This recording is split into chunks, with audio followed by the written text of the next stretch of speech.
오늘 시간에는 사도행전 강의 57번째 시간입니다. 바울이 선교사로서 선포한 첫 번째 설교의 특징은 무엇인가? 라는 제목으로 함께 말씀의 은혜를 나누기를 원합니다. 모든 사람들은 자기가 잘하는 것이 있어요. 자기가 잘하는 것이. 못하는 것도 있죠. 못하는 것을 늘 하라면 주눅들겠죠. 그리고 약해지고. 그런데 자기가 잘하는 것을 하라고 하면은 힘이 납니다. 그런 일이야 뭐 내가 잘할 수 있죠. 자신감 있게 이렇게 할 수가 있는 것이죠. 바울의 장점은 무엇일까요? 우리가 사람을 크게 나누게 되면은 사람 중심과 일 중심 이렇게 나눌 수 있고요. 그 다음에 특별히 교회적으로 나눈다고 한다면 뭐 성령, 그래서 뭐 치유, 기적, 뭐 표적, 귀신 쫓음, 사람 살림, 막 이런 성령의 역사로 막 일어나는 쪽이 하나 있고, 하나는 말씀을 잘 증언하는 쪽이 있습니다. 교회에서는 보게 되면은 이게 주의 종을 보더라도 선교사들 보더라도 기적과 치유 막 이런 걸 잘 일으키어서 복음을 전할 수 있고요. 그 다음에 말씀을 잘 전하서도 복음을 전할 수가 있는 것이죠. 다양하게 이렇게 활동할 수 있습니다. 근데 바울이 1차 전도여행을 떠났죠. 그래서 안디옥에 있다가 실루기아에서 배를 타고 구브로 섬으로 갔고요. 구브로 섬의 살라미 오른쪽 해안 도시에 도착했다가 그 섬을 통과하여서 바보에 가서 마침 거기에 구브로 섬의 지방 총독이었던 서기오 바울을 만나가지고 그 사람에게 전도를 해서 한 명의 어떤 열매를 거뒀죠. 그래서 바보에서 배를 타고 저 밤빌리아 버가에까지 올라갔죠. 버가에 올라가서 노란색을 보세요. 노란색으로 타고 올라가서 비시디아 안디옥으로 바로 갑니다. 버가에서는 복음을 전하지 않고요. 저 비시디아의 안디옥도 있어요. 바울이 출발한 도시는 수리아라는 곳의 안디옥이고, 이번에 도착한 곳은 비시디아에 있는 안디옥입니다. 남갈라디아 쪽에 위치하겠는데요. 이고니온 루스드라 더베는 남갈라디아라고 얘기를 보통 합니다. 그래서 비시디아, 남갈라디아, 루가오니아 막 이렇게 막 이야기가 되는데요. 어쨌든 이쪽이 여러 가지 이제 그 경계상으로 돼 있는데 상당히 그 큰 도시입니다. 비시디아 안디옥. 이리 가서 이제 복음을 전파하게 된 거예요. 이 비시디아 안디옥에서 복음을 전파해서 이고니온 루스드라 더베로 갔다가 다시 되돌아옵니다. 되돌아온 것이 빨간색이에요. 그래서 버가에서 아탈리아로 가서 이제 안디옥으로 복귀하는 그런 루트를 우리가 살펴볼 수가 있는데요. 자, 우리가 바울의 선교에 있어서는 다 나와요. 기적, 치유, 귀신 쫓음, 죽은 자 살림, 막 이런 거 있잖아요. 이런 것들은 이런 것이 다 나오고, 그 다음에 설교도 나오고. 그런데 우리가 사도행전에서 중요한 세 명의 설교가 나오는데, 베드로의 설교가 2장에 나오고 7장에 스데반의 설교가 나오고 오늘 13장에 바울의 설교가 나와요. 근데 바울의 설교는 3차례 나옵니다. 그래서 바울의 3대 설교라고 또 얘기를 해요. 우리 13장에 비시디아 안디옥에서의 설교, 17장에 가면은 아덴의 아레오바고의 설교, 그 다음에 20장에 가면 밀레도에서 그 에베소 장로들을 향한 설교, 이 3편의 설교가 나옵니다. 그래서 총 5편의 설교가 나온다 이렇게 보시면 되는데, 사람으로 봐서는 3번째죠. 그래서 베드로가 설교했고 스데반이 설교했고 바울이 설교했는, 베드로는 설교만 했느냐? 아니에요. 기적과 치유와 병든 자 뭐 살리는 걸 다 했어요. 그러니까 복음 전파에 성령과 말씀을 다 사용했죠. 스데반은 죽은 자 살리거나 뭐 병든 자 고치지 않은 말씀만 증언한 자입니다.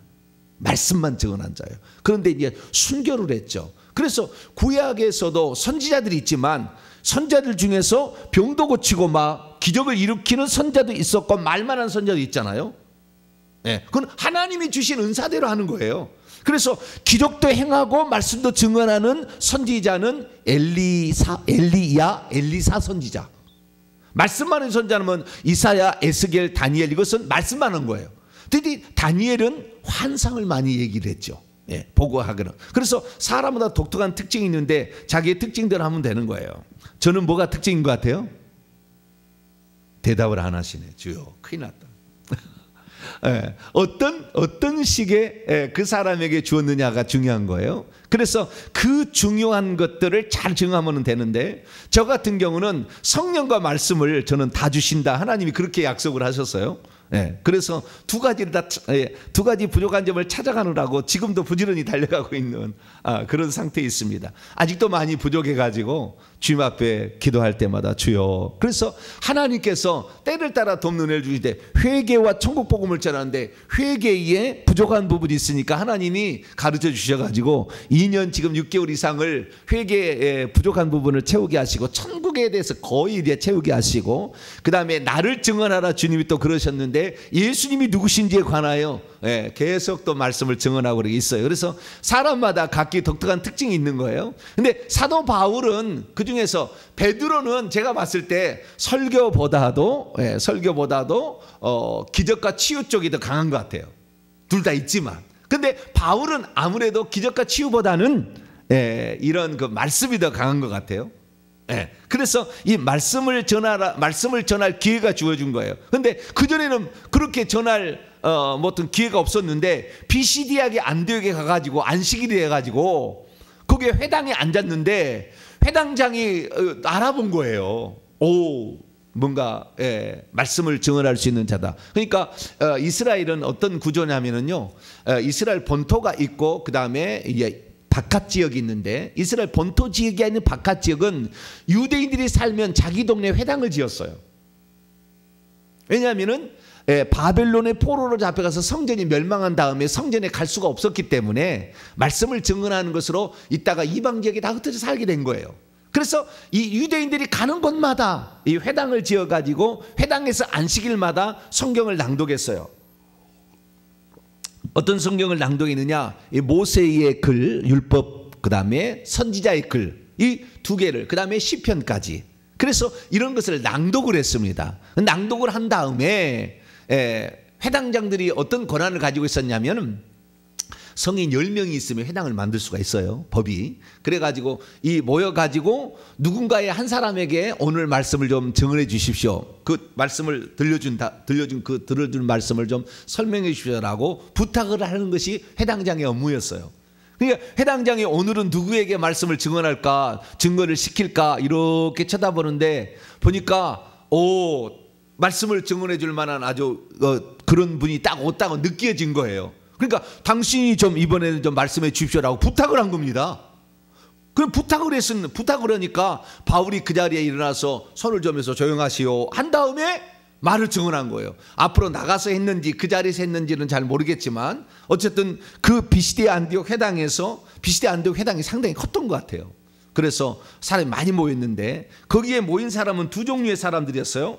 16절 말씀 보니까 바울이 일어나 손짓하여 말하되 이스라엘 사람들과 및 하나님을 경외하는 사람들아. 이스라엘 사람들은 유대인들을, 디아스포라 헬라파 유대인들을 지칭하는 것이고, 하나님을 경외하는 사람들은 이방인이지만 이 유대인들에게 복음을 받아가지고, 아니 복음이나 구약의 율법을 해서 유대계로 개종했거나 또는 유대계에 관심이 많은 사람들이죠, 이방인들. 그래서 26절에도 형제들아, 아브라함의 후손과 아브라함의 후손, 그러니까 유대인들이겠죠. 아브라함의 후손과 너희 중에 하나님을 경외하는 사람들아, 이방이지만 하나님을 경외하는 사람들아, 이렇게 얘기하지 않습니까? 그래서 거기에 형제들은 전부 남자 형제들만 있었어요. 여기에는 남자 형제들, 여자 형제들도 있었는지 자매도 있었는지 모르지만 설교 대상은 남자들 형제들이라고 나와요. 전부 남자 형제들아 이렇게 얘기하면서 그들에게 이제 그 말씀할 율법을 해석하고 선자의 글을 해석할 기회가 주어진 거죠. 그 율법과 선자의 글을 통하여서 이제 복음을 전할 수 있는 기회가 주어진 거죠. 야, 그런데 이때 누가 복음을 증언하느냐? 바나바하고 바울이 같지 않습니까? 바나바, 바울. 마가 요한이 있다가 떠나가 버리고 바나바와 바울만 있었는데 또 바나바가 아닌 바울이 이것을 증언하게 됩니다. 왜? 하나님께서는 이방인 선교에 최적화된 인물로 바울을 선택했지 않습니까? 바나바가 기적을 행했다는 말 없고 바나바가 설교했다는 말이 없어요. 안 나옵니다. 그러니까 하나님께서는 이 바울에게는 이 바나바는 인간관계 위로하고 격려하고 따뜻거려주는 이런 차원이고, 바울은 복음을 선포하고 그다음에 기적을 행하는 이런 쪽이었던 거죠. 그래서 바울이 그들에게 말을 하게 되는데, 베드로 설교는 오순절 성령 강림 때문에 성령을 하나님께서 어떻게 보내주셨고 그 성령을 보내주신 그 이유가 구약의 약속된 바에 따라서 이루어진 것이며, 그 구약의 약속에 따라서 하나님께서 메시아도 보내준데 너희들이 그를 못 박아 죽였지 않았느냐, 이런 설교를 베드로는 했어요. 스데반은 그 공회석상에서 그가 복음을 증언하는 것에 대해서 비방을 했던 자들을 향하여서 너희들과 나는 같은 한 동족이다. 그래서 우리의 조상이 아브라함이 아니냐. 그래서 아브라함부터 시작해가지고 쭉 설교를 해나가서 성전을 짓게 되고, 그러나 하나님은 이 물질적인 성전에 있지 아니하고 천지에 충만하신 분으로서 예수 그리스도를 통하여 말씀하신다라는 쪽을 택했고요. 오늘 바울은 뭐냐? 바울은 아브라함부터 설교하지 않고요, 출애굽부터 설명합니다. 우리의 조상들이 애굽에 있다가 하나님의 선택을 받아서 결국에 출애굽하게 되고, 광야 40년을 지나 사사시대를 지나서 그 다음에 왕을 달라 하니까 사울왕을 주셨고 40년 뒤에 폐하사 다윗을 주셨다. 이 다윗 얘기하려고 지금까지 얘기한 거예요. 다윗을 왜 얘기하느냐? 22절 보세요. 폐하시고 다윗을 왕으로 세우시고 증언하 이르시되 내가 이새의 아들 다윗을 만나니 내 마음에 맞는 사람이라 내 뜻을 다 이루리라 하시더니, 하나님이 약속하신 대로 이 사람의 후손에서, 씨에서입니다. 원문은 스페르마, 씨에서 이스라엘 위하여 구주를 세우셨으니 예수라. 그러니까 다윗도 거쳐가는 것이고 사실은 예수님을 얘기하려고 지금까지 얘기한 거예요. 예수님은 뭐냐? 약속된 자손이다. 그게 얘기하려고 하는 거예요. 지금은 스데반이나 베드로는 누구에게 설교했냐면은 유대인이 대 헬라파 유대인과 히브리파 유대인들만 있는 데서 복음을 전한 것이고, 바울은 지금 유대인도 있고 이방인도 있는 데서 설명을 했기 때문에 이방인들에게 이방인도 들어도 이해가 될 수 있는 만한 설명을 해야 되니까 이스라엘 민족의 역사를 설명하면서, 하나님은 그 이스라엘 사람들 가운데서 메시아를 보내준다 했는데 다윗의 씨로서 보내준다. 사무엘하 7장의 말씀에 의거하여서 이 하나님의 약속의 씨로 오신 분이 예수 그리스도다라고 얘기를 한 거예요. 그런데 그 예수 그리스도, 그래서 바울의 설교의 특징은 살펴보게 되면, 바울은 이스라엘의 역사를 꿰뚫는 설교를 몇 번 안에 딱 한 거예요. 그러니까 그 전에는 지리멸렬한 설교를 듣고 있다가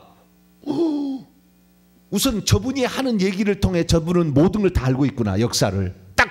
그래서 그분에 대한 신뢰도가 딱 올라가는 거죠. 듣는 사람이 저 사람은 모든 역사를 다 꿰뚫고 있어. 그래서 신뢰도를 주는, 이스라엘 역사를 꿰뚫는 설교를 통해 신뢰도를 딱 주었죠. 그리고 그 핵심은 뭐냐? 그것이 바로 예수 그리스도에게 집중되어 있었다라는 거죠. 그래서 예수 그리스도가 누군지를 얘기를 하는데, 우선은 이 두 가지죠. 하나는 모세 율법, 그 다음에 선지자의 글이니까 먼저는 약속된 메시아였음을, 다윗의 자손으로 오셨음을 얘기를 먼저 하고, 그 다음에 선지자의 글들에 나와 있는 표현들, 시편에 나와 있는 표현들을 갖다가 쓴 거예요. 그래서 오늘도 이사야서 말씀, 하박국서 말씀, 선지자의 말씀과 그 다음에 시편에 기록되어 있는 시편 2편 7절과 16편 10절에 나와 있는 말씀, 그분이 죽었지만 부활하신다, 아들로 탄생한다 라는 그런 그 선지자의 글을 인용하지 않습니까? 그래서 이 예수 그리스도가 누군지에 관하여 정확하게 성경에 기록된 대로 이렇게 얘기를 들려주십니다. 그러나 그 이스라엘의 그 조상들이 그 빌라도의 손을 빌어서 죄 없는 예수님을 죽이고 말았다. 근데 스데반이나 그 베드로가 설교할 때는 너희들이 죽였다 그러지 않습니까? 거기 설교를 보면. 근데 여기는 그렇지는 않죠. 이방인들도 있으니까 너희들이 죽였다 얘기하지 않냐고. 이스라엘의 그 예루살렘에 사는 자들과 그들의 관리자들, 통치자들이 이를 죽였다 이렇게 얘기하면서 핵심이 뭐냐면은 예수 그리스도께 와서 그 다음에 핵심이 뭐냐면은 하나님이 그를 살렸다는 거예요. 하나님이 그를 살렸다는 겁니다. 그래서 살렸는데 갈릴리부터 따라온 사람들에게 예수님이 나타났어서 그들이 증인이었다라는 거예요.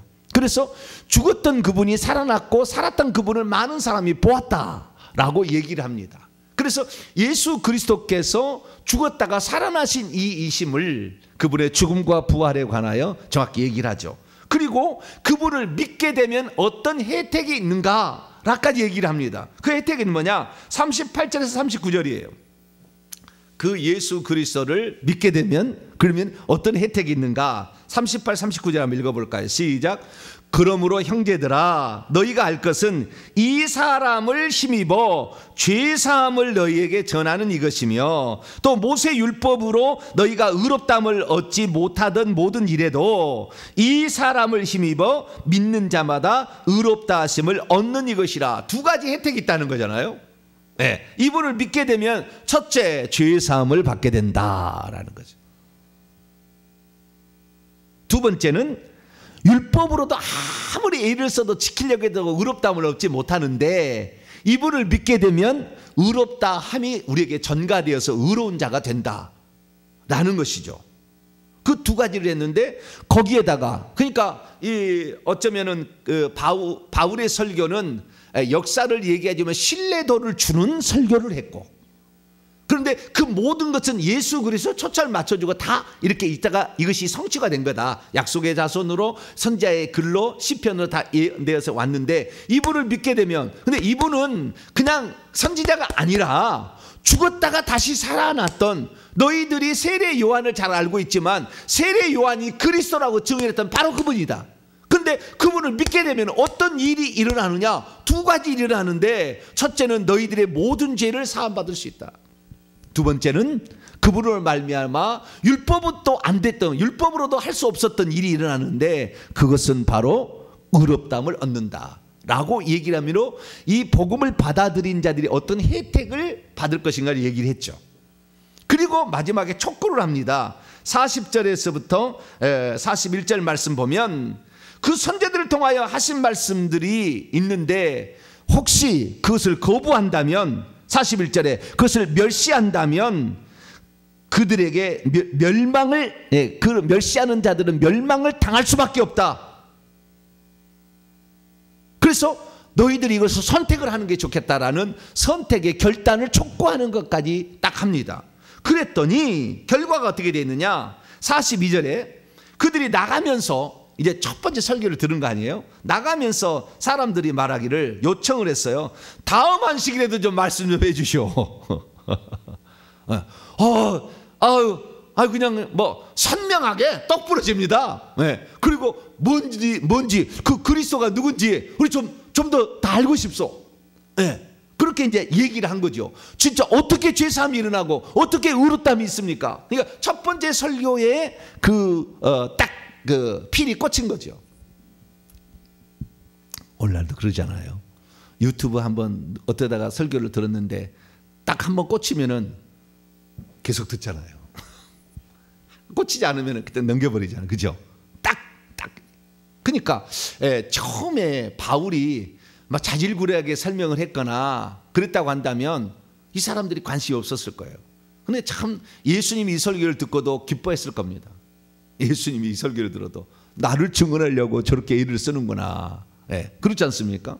그래서 이 바울의 설교의 어쩌면 특징이라 한다면은 오직 예수 그리스도 이걸 설명하려고 선명한 역사, 그다음에 그 약속의 성취, 그다음에 예수 그리스도께서 죽었다가 살아나신 것, 이건 살아나심으로 말미암아 비로소 이 일이 일어나진 거 아닙니까? 살아나지 않았다면 그냥 선지자 정도로 끝났을 텐데 살아남으로 우리가 그때 그분을 몰라봤구나, 그분이 누군지를 우리가 몰라봤구나라는 것을 알게 된 거 아닙니까?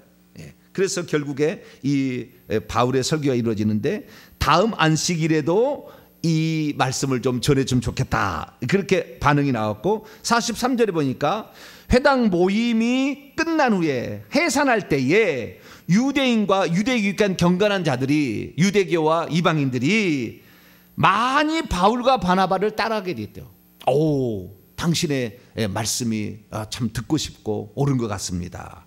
그랬더니 하나님의 은혜 가운데 항상 붙어 있으라 권면해서 그 다음에 이제 대박 터집니다. 온 시민이 다 모여가지고 그 얘기를 들어서 완전히 어마어마한 숫자의 결신자를 얻게 돼요. 네, 그것은 이제 내일 계속하도록 하고, 자, 오늘의 이 설교를 통해서 알 수 있는 것이 무엇이냐라는 거예요. 그것은 이 바울의 설교의 특징은 뭐였냐면 누가 들어도 오, 예수 그리스도가 특별한 분이구나, 그렇게 딱 필이 꽂히게 설교를 했다는 거예요. 딱. 그러니까 바울은 금방 뭐랄까요? 금방 적응을 했달까? 그러니까 이 사람에게 이 사람에게 했을 때에 이 사람이 관심을 갖도록 하는 딱 그 설교를 한 거죠. 왜? 이방인들도 지금 하나님의 말씀을 듣고 싶어 왔는데 그 하나님의 말씀의 핵심은 그리스도에게 초점이 맞춰져 있었다. 이걸 모른다면 죄의 사함도 끝나가는 것이고 의롭다함도 끝나가는 것이고, 우리가 율법을, 유대인들은 율법을 지키고 이방인들은 율법을 안 지켰지만 그 율법을 지키려고 그렇게 애를 쓴다 해도 그 율법에 한계가 있다. 그런데 그 모든 것들을 다 이루기 위하여 그리스도 예수께서 오셨으니 이분을 믿어야 된다라고 얘기를 한 거잖아요. 선명한 설교였다. 제가 봤을 때 아주 선명한 설교였다. 그리고 신뢰도를 주는 설교였다. 그리고 결단을 촉구하는 설교였다. 이렇게 정리할 수가 있게 되는 것이죠.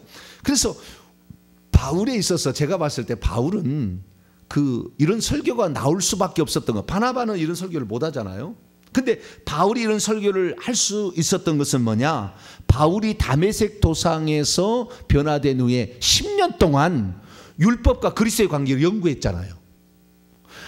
이 다메섹 도상에서 바울이 예수님을, 그리스도를 만나기 전까지는 오직 유대인하고 똑같았어. 율법 안에서 거기서 뭐 구원을 얻든지 자기가 율법 안에서 자기는 하나님을 섬기며 자기가 구원을 받을 것처럼 이렇게 생활했잖아요. 그러나 이때 생활에서도 이 율법과 선지자의 글을 다 공부를 한 거 아니에요. 그런데 그렇게 뚫어지게 율법을 쳐다보고 암송을 다 했으나 매 안식일마다 이 글을 읽어서 자기가 랍비들에게 이런 해석을 들었으나 결국에 그리스도가 있다는 것을, 그리스도가 온다는 것을, 그리스도가 왔다는 것을, 그리스도가 생명의 주님이라는 것을 결국에 깨닫지 못했잖아요.